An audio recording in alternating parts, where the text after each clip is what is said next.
up? It's your girl, Sharice Sarunian, here in my car again.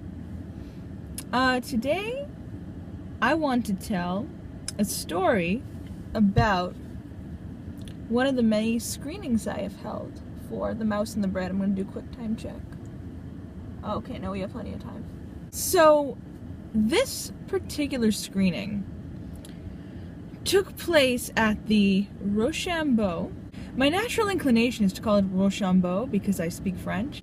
Anyway, so the Rochambeau Public Library, it's a, I guess, community library, Rochambeau Community Library, that's right. It's a branch, I believe, of the Providence Public Library. This was in Providence. And I had held a screening there. So I get there with my boyfriend, I get to the room that I reserved for the screening, and I can't set up quite yet because there's a yoga class in there. They're doing their things, doing their downward dogs and getting all zen. I should have probably participated in that because I had no idea what was gonna happen a couple hours later, and I needed all the relaxation I could get. So it finally comes time for the screening. Yoga class clears out, leaving all sorts of positive energy and good vibes and calm in the room. I have maybe half an hour to go until the screening, and I usually like to allot myself half an hour for people to come in and get settled. And did you notice that I use the word people as in plural? As in, you know, because I usually when people use that term, you think that multiple living, breathing humans are going to show up to your screening. Yeah, that's what I thought. I waited and waited and waited and waited and waited and waited and waited.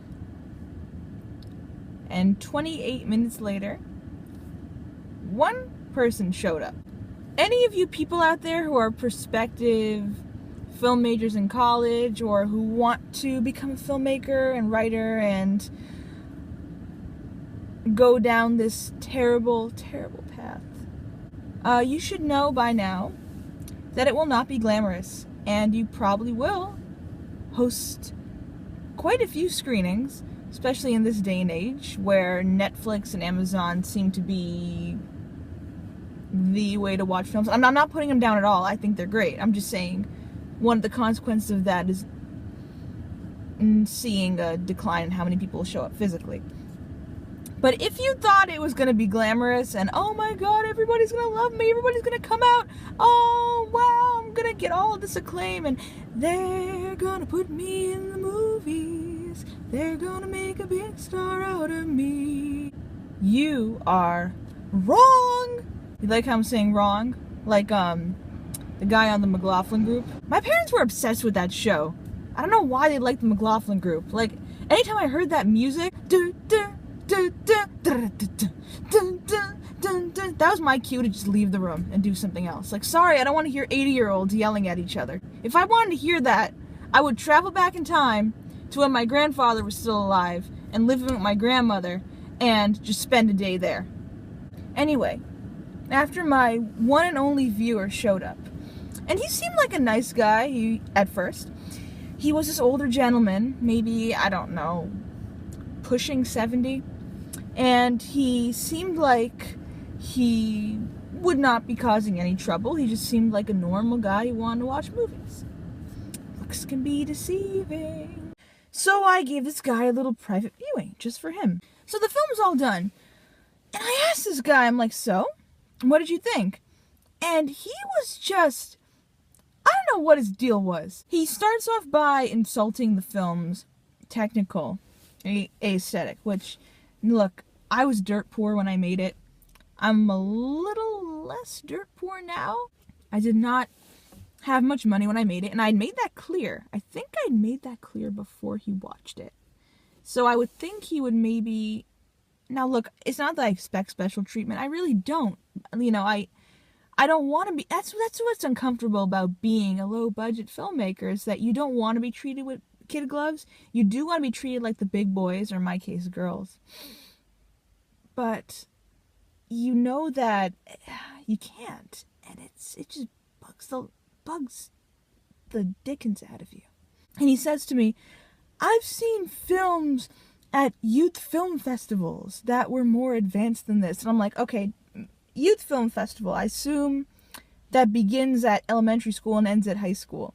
So, did you take into account that maybe, just maybe, these tiny budding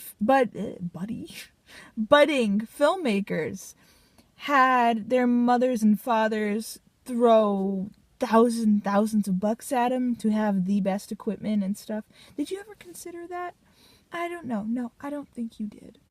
And then he was contradicting himself a lot. First, he was saying that what we see in film and TV today is too homogenized. Too homogenized. But in the same breath, he said, oh, but film shouldn't be like this. It has to be a certain way. I'm like, so you just said that you're tired of seeing the same old. And then when you're presented with something that is not same old, you revolt? Literally everything he said. And then what else did he say? Oh my God, I can't remember what else he said.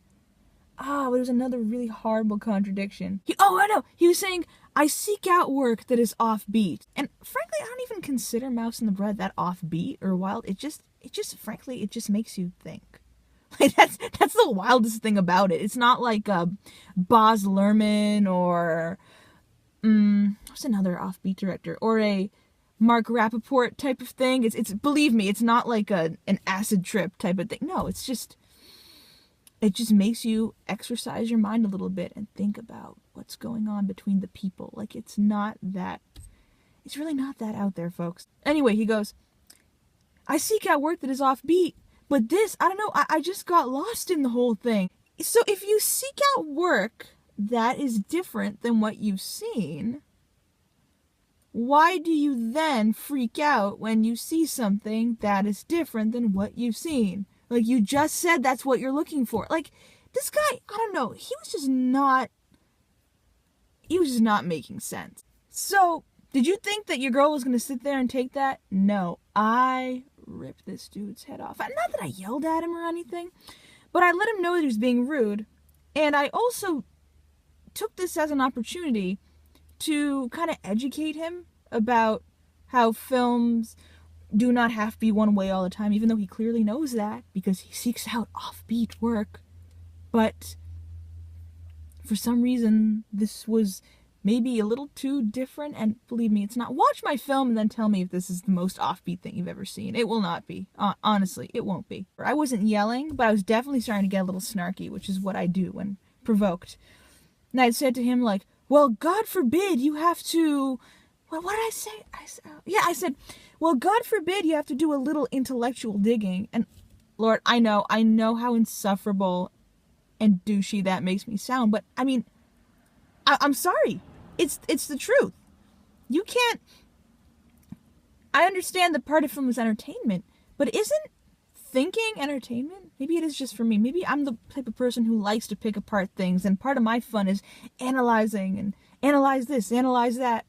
Oh, I just put a movie title in what I said.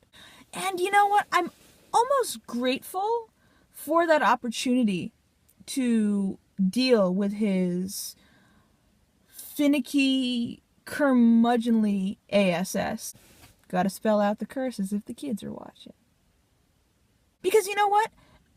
It gave me the chance to debate, which I always love. I always love a good debate. And it sort of helped me realize that I don't just have to take that sort of thing. I can always fight back against it. Thank you all for watching. Subscribe, like, share, comment. And I want to thank that dude for coming out to the Rochambeau Public Library. I want to thank him for crawling out of the glass case that he lives in at the Roger Williams Museum of Natural History to come to my screening.